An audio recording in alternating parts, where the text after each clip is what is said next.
안녕하십니까. 고고TV 여명입니다. 벌써 8월달입니다. 혹서가 올 줄 알았던 지상 최대의 더위가 올 것이다 했다는 것도 장마가 길어지는 바람에 빗나갔죠. 문재인 정권은 일기예보마저도 조작하는 정권입니다. 일기예보마저도 틀린다는 정권입니다. 오만의 종말 그리고 미래통합당은 왜 저렇게 무기력한가 하고 제가 제목을 달았죠. TV 조선의 마지막 멘트를 보니까 아키루스의 종말하고 앵커가 말을 하는데요. 그리스에 나오는 유명한 신화죠. 아키루스의 종말. 튼튼하고 강한 날개를 갖고 태양을 향해서 끊임없이 전전하다가 태양에 가까이 가면 갈수록 날개는 타서 떨어져 죽는다 하는 건데요. 어, 오만한 정권이 꽤 있었죠. 정권은 기본적으로 자신감의 표현이 오만하게 나타나는 겁니다. 일정적인 독재가 되는 것이죠. 어떤 정권이든 권부를 갖다가 권력을 갖다 국민이 부여했으므로 그런 경우가 종종 나타나는데요. 진보에서 공격하는 보수 우파의 오만한 정권이고 전체주의 정권이 두 명이 있었죠. 박정희 대통령과 전두환. 그런데 박정희 대통령 시대는 실제적으로 전체주의까지는 안 갔어요. 박정희 대통령은 고고티브에고 항상 말씀드리기를 개혁주의자이고 우리나라 한반도 역사에서 최고로 진보적인 개혁주의자였다. 혁명가였다. 이렇게 말씀드리고 전두환 정권은 참으로 오만했죠. 오만했어요. 진짜 철의 정치를 휘두른 게 전두환 정권인데요.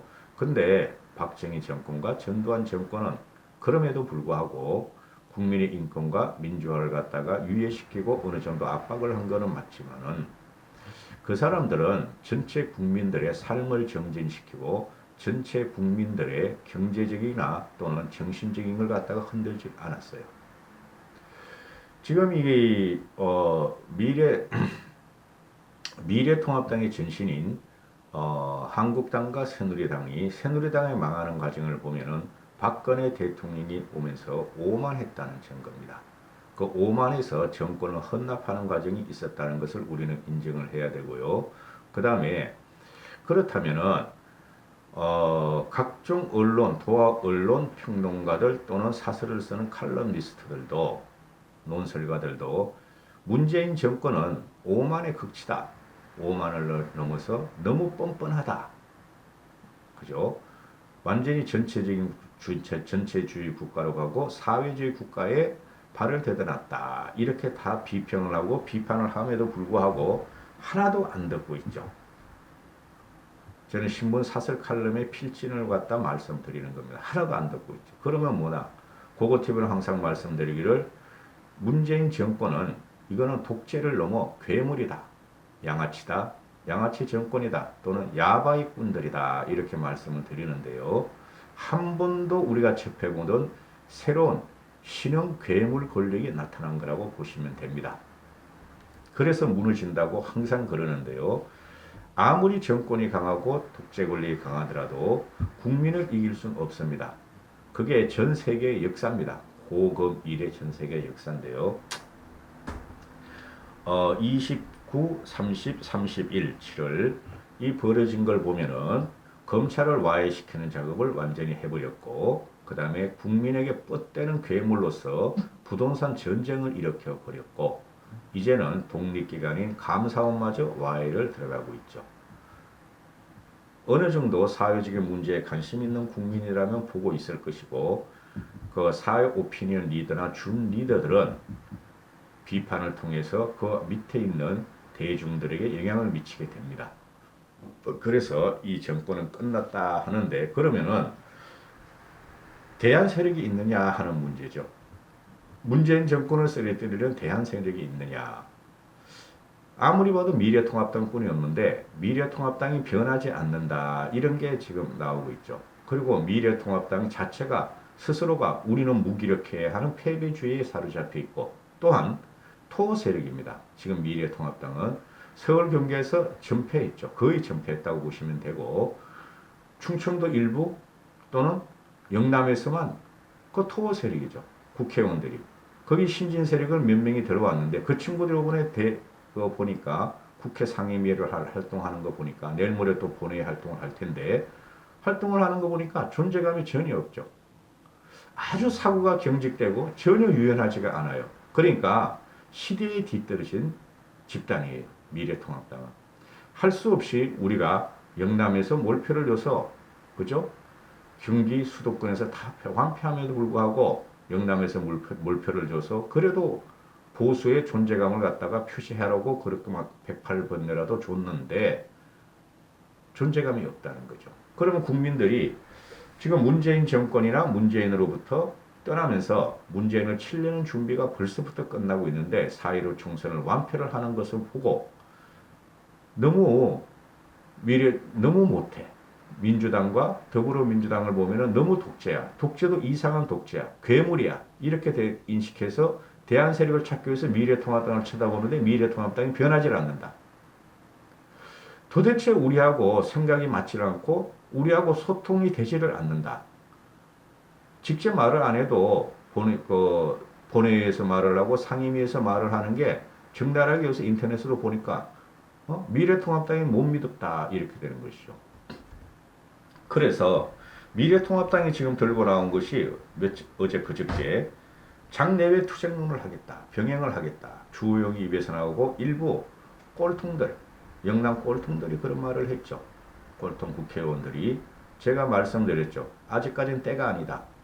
미래통합당이 더 짓밟히고 더 터지고 더 뭉개지는 모습을 국민들한테 보여줘야 국민들이 미래통합당 쪽에 동정심을 표현하면서 미래통합당을 좀 지지할 것이다. 이런 말씀을 계속 드리고 있죠. 그런데 그냥 터지면 안 된다. 그냥 짓밟히면 안 된다. 그냥 뭉개지면 안 된다. 처절하게 논리적으로 싸워야 되고 일반적인 소통의 언어로 국민들에 다가갈 수 없는 일반적인 언어로 국민들한테 영향을 줄 수 있는 언어로 싸워야 된다. 처절하게 대들어야 된다. 그래서 짓밟히고 뭉개지는 모습을 보면서 점점 보여주면은 국민들이 미래통합당이 불쌍하다. 더불어민주당 저것들이 너무한 거 아닌가. 안 그래도 괴물인데 너무해. 그래서 미래통합당을 지지하게 된다 하고 말씀을 드리고 있죠. 요새는 SNS 시대니까 그리고 유튜브가 사실적으로 영향을 꽤 미쳐요. 근데 지금 좌파 우파 진영으로 따라가지고 자기들 지지 세력만 그것도 극히 일부예요. 그 세력만을 통해서 그냥 그 입맞춤 때맞춤의 방송을 한단 말이에요. 전 영향이 없어요. 그렇게 하면은. 그러면은 지금 미래통합당에서 제가 어제 방송을 올렸는데 갓희숙, 갓수진, 윤희숙이라 또는 조수진이란 인물이 사실 대두가 됐다. 국민들이 원하는 국민들이 고민하고 국민들이 고통받는 언어와 내용을 갖다가 국회에서 뒤박아 버렸다. 그런 그걸 보고 우리 영향력 있는 언어라 그러고 영향력 있는 인사라 그러죠. 그런 걸 우리 인플루언서라 그러죠. SNS에서. 그죠? 근데 미래통합당 그런 사람이 없어요. 하나도 없어요. 고리타분합니다.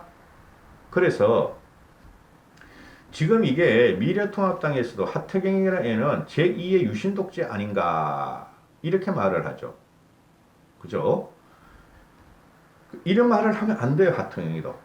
과거에 박정희 대통령의 독재가 했었다. 근데 박정희 대통령의 독재는 인권을 잠시 유예시켰지만 전체적으로 국가 부흥을 갖고 왔고 국민들의 생활의 질을 현격하게 향상시키고 선진국 문턱을 닦았다.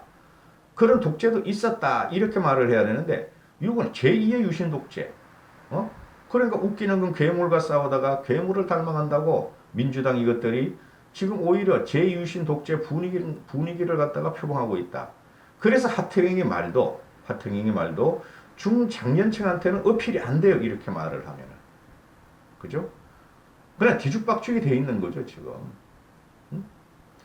유신 독재라는 것은, 그죠? 민주주의를 어느 정도 탄압하려고 삼선개헌을 갖다가, 대통령 3선 연임제를 갖다가 무력화시키고 일당 독재를 만든 건 맞는데, 1인 독재를 만드는데, 72년부터 78년까지는 경제가 장대하게 웅원하게 발전했고 국민의 생활이 현격하게 편하게 됐죠.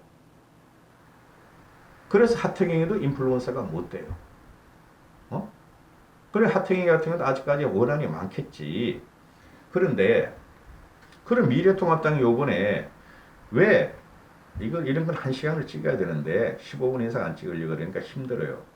왜 필리버스터 신청 안 했냐? 필리버스터 신청은 저쪽에서 3분의 2로 필리버스터를 중지하면은 180석이면 되잖아요. 200석. 중지시키면은 필리버스터 중지가 돼요. 그래서 안 했던 거고. 안건 조정에도 왜 신청을 안 했냐? 안건 조정에도 3분의 1을 찬성을 해야 하는 건데 쟤네가 찬성을 할 리가 없죠. 그래서 못했고. 그럼 이제 또 나오는 게 그럼 장애투쟁을 해야 되지 않느냐. 장애투쟁을 하면 안 돼요. 이제는. 그래서 김종인 대표가 통합당이 왜 이렇게 답답하냐. 야당 역할을 못한다는 말을 밖에서 많이 듣는다. 지금 세상은 과거와 다르다. 외친다고 해결되지 않기에 성숙된 상황을 기다릴 수밖에 없다. 주호영이는 여당이 176석의 힘으로 무지막지하게 밀어붙이고 원내에서 할 일이 없다면 직접 국민에게 호소하는 것도 고민해야 한다. 이렇게 말을 하죠. 그럼 주호영이는 장애투쟁 좀 하자. 김종인 씨는 변했다. 세상은 변하기 때문에 성숙된 상황까지 기다리자. 제가 말하는 거랑 비슷하죠. 더 터지고 더 뭉개지고 더 짓밟혀야지 국민이 일어나요. 그럼 장애투쟁을 황교안이하고 나경원이가 엄청나게 했죠. 끌고 모아가지고 전혀 효과를 말했죠. 장식, 단식, 삭발, 장애투쟁. 뻑하면 장애투쟁을 했어. 거기다가 태극기 세력하고 손잡았어. 그죠? 일반 국민들은 그걸 보고 혐오를 느껴서 미래통합당을 심판한 것인데 아직까지도 미래통합당에서 장애투쟁으로 나가자 하는 사칭 우파 유튜브에 빌붙어가지고 움직이는 정치인들이 꼴통들이 아직 남아있다. 그 꼴통들이 남아있는 한 국민들은 미래통합당으로 전폭적인 지지를 안 할 것이다. 이렇게 되는 것이죠. 장애투쟁은 이제부터 합니다. 누가 하느냐? 일반 시민이 한다는 것이죠. 일반 시민이. 어느 시민이? 좌도 아니요 우도 아니요 미래통합당 지지 세력도 아니요 더블민주당 지지 세력도 아니요 내 삶이 침해받고 내 정신적으로 침해받는 일반 시민이 나선다는 것이죠. 시작이 됐죠. 조금씩. 오늘 8월 1일 날 그 부동산 악법 실패를 위한 장애투쟁이 일반 시민이 또 될 것이고, 그죠? 그 일반 주부가 지금 주도하는 거라고 나오고 있죠. 그 다음에 인국궁 사태에서 청년들과 일부의 학생들이 또 장애 집회를 시작할 것이고, 그럼 우리는 쳐다보기만 하면 된다. 심정적인 지원도 크게 하지 않으면 된다. 그 사람들이 움직이는 걸 보고 일반 시민이 움직이는 것을 보고 미래통합당은 당분간 방관자가 아니라 관조자의 입장에서 심정적으로 지켜봐라. 그리고 국민의힘이 불어나고 할 적에 미래통합당은 뒤에 꽁무니에 따라가면 된다. 이렇게 되는 것이죠. 분노하는 민심은 말입니다. 항상 혁명 과정이 그래요. 프랑스 혁명이나 미국 혁명이나 영국이나 일본도 그런 과정이 있었어요. 그 다음에 대만이나 전부 다 일부의 조직적인 리더는 있지만은 그 조직적인 리더는 일반 시민이 들고 일어날 적에 그 정권은 망가지고 무너지는 겁니다. 그걸 레볼루션이라고 그러는 겁니다. 그래서 지금 우리는 국민이 우리를 선택하기 위해서 미래통합당을 선택하기 위해서 미래통합당이 일단은 바뀌어야 된다.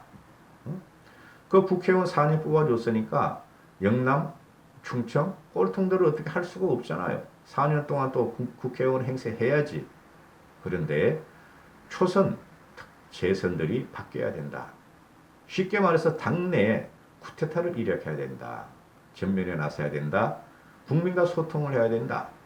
지금 미래통합도 그렇게 하려고 노력을 많이 하는 것 저도 알고 있지만요.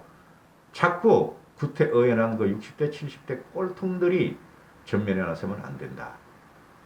그것들은 뭉개지는 것도 싫어해. 뭉개지는 것도 원하지 않아. 그래서 신진 세력들이 뭉개져야 하고 싸워야 하고 터져야 하면서 국민들한테 우리를 봐주세요. 우리가 이렇게 열심히 싸우잖아요. 제대로 싸우잖아요. 국민 여러분, 우리를 위해서 거리로 좀 나와주세요 하는 거를 하는 전략을 취해야 된다. 이렇게 말씀드릴 수 있겠습니다. 미래통합당이 무기력한데 국민보다 모르겠습니까? 알고 있어요. 미래통합당 지도부들도. 근데 주호영이 같이 장애투쟁, 국민한테 호소하자. 이게 꼴통기질이야. 아직까지 멀었어, 주호영이도. 김종인 대표가 중심을 잘 잡고 있다. 이렇게 제가 고고티브에는 생각을 하고 있습니다. 짧게 이런 말씀드리기는 막 뒤죽박죽이 되어져도 원고를 뽑아놓고. 감사합니다. 주말 잘 보내십시오.